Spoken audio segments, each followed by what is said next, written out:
जय मां गंधर्पुर वासिनी मां पीताम्बरा बगलामुखी का आशीर्वाद आप सभी भक्तों पर सदैव बना रहे।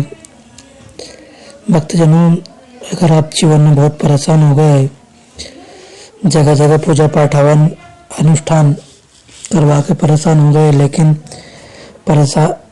परेशानी आपकी जैसी थी वैसी की वैसी है, तो आप परेशान ना होइए। माँ बगलामुखी की दीक्षा लेकर के स्वयं साधक बने और अपनी समस्याओं को अपनी साधनाओं के माध्यम से हल करें। परेशान सभी हैं, दूसरों के भरोसे पे बिल्कुल भी ना रहे। भक्तजनों, क्या आपको भी मेहनत का पूरा फल प्राप्त नहीं हो पा रहा है? क्या बिना कारण ही लोग आपके विरोधी होते जा रहे हैं? क्या कोर्ट कचहरी बदनामी या अचानक आपको नुकसान झेलने पड़ रहे हैं? अगर ऐसा है तो हो सकता है कि शनि और राहु का प्रभाव एक साथ आपके ऊपर हो, लेकिन डरिए मत। माँ बगलामुखी की एक साधना इन दोनों ग्रहों के दुष्प्रभावों को तुरंत शांत कर सकती है। पूरे 9 ग्रहों के शुभ फल आपको प्राप्त होने लगते हैं। तो आज हम जानेंगे माँ बगलामुखी की रहस्यमयी साधना के बारे में।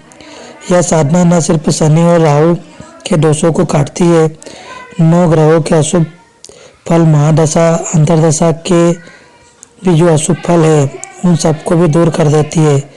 यही नहीं, शत्रु बाधा, कोर्ट केस और मानसिक अशांति को भी हमेशा के लिए खत्म कर सकती है। भक्तजनों, पुनः जय हो माई की। जय माँ पीताम्बरा। माँ पीताम्बरा बगलामुखी बड़ी दयालु है, बड़ी कृपालु है। भक्तजनों, जब कुंडली में शनि की और राहु ग्रह की एक साथ आ जाते हैं, अंतरदशा या यूं कहे 7.5 ढैया का प्रभाव हो, तो जीवन में बार बार समस्याएं आती है। जैसे बार बार नौकरी छूट जाना, बनते काम बिगड़ना, कोर्ट कचहरी के चक्कर लगाना, मानसिक तनाव, अवसाद, बहुत सी मानसिक अशांति, बिना कारण शत्रु और अनेक प्रकार की बदनामी। यह संयोजन चापित योग या पिशाच योग भी हो सकता है। इस योग के चलते मानसिक भ्रम भी पैदा होने लगते हैं। आपको अपने चारों ओर नकारात्मक शक्तियों का प्रभाव स्पष्ट रूप से नजर आने लगता है। ऐसे में कोई सामान्य उपाय तो काम करता ही नहीं है, बल्कि आपको चाहिए एक दिव्य अस्त्र, और वह अस्त्र है माँ बगलामुखी साधना। माँ बगलामुखी को वाक सिद्धि, शत्रुनाशिनी, वाक स्तंभनी भी कहा जाता है। इनकी साधना से शत्रु की बोलती बंद हो जाती है, अर्थात उसके बोलने की शक्ति नष्ट हो जाती है। कोर्ट केस में फैसला आपके पक्ष में आने लगता है। नकारात्मकता जो है यह तुरंत शांत हो जाती है और मानसिक शांति की अनुभूति आपको होने लगती है। बगलामुखी देवी राहु की मायावी शक्ति है और शनि के कठोर प्रभाव को पूरी तरह समाप्त कर सकती है, यदि साधना सही विधि विधान से की जाए तो।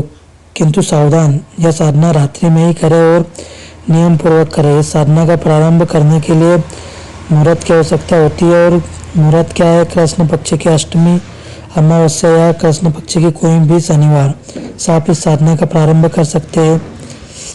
ध्यान रखें, बगलामुखी के कोई से भी मंत्र स्त्रोत का पाठ केवल दीक्षा के पश्चात ही गुरु सानिध्य में करें। मनमाने के तरीके से न करें, वरना आपको परिणाम विपरीत भी आ सकते हैं। ध्यान रखिए, स्थान एकांत शांत कमरा या बगलामुखी का मंदिर का चयन आपको करना चाहिए। सामग्री कौन सी होनी चाहिए यह भी आपको बता देता हूँ, आप नोट कर लीजिए। इसमें पीले वस्त्र, कुछ पीले फूल, पीली सरसों, गाय के घी का दीपक और बगलामुखी माई के 4 भुजा वाली चित्र आपके पास होना चाहिए। देखिए, माँ का स्वरूप अलग अलग होता है। आप जिस स्वरूप में उनकी पूजा करेंगे उसी तरह से आपको फल भी प्राप्त होता है। सौम्य रूप, उग्र रूप, सभी तरह के रूप माँ के दर्शाए गए। सबसे पहले पूजा विधि समझ लेते हैं। आपको एक पीले वस्त्र को पीले पट्टी के ऊपर अथवा चौकी के ऊपर बिछा देना है उसके ऊपर आपको माँ बगलामुखी की 4 भुजा वाले चित्र को उसके ऊपर स्थापित कर देना चाहिए। फिर पीले पुष्पों से, पीली फूल माला से उनकी पूजा करना चाहिए। इच्छा शक्ति आपके पास जो भी प्रसाद इत्यादि है, धूप दीप, उस तरह से आपको उनकी पूजा करनी चाहिए। फिर आपको पीली सरसों लेकर के उसमें 10 दिशाओं से पीली सरसों को छोड़ते हुए 10 दिशाओं से अपनी रक्षा की व्यवस्था कर लेनी चाहिए। फिर गाय के घी का दीपक जला करके आपको न्यास मंत्र करना चाहिए। न्यास मंत्र भी एक साधना विधि है।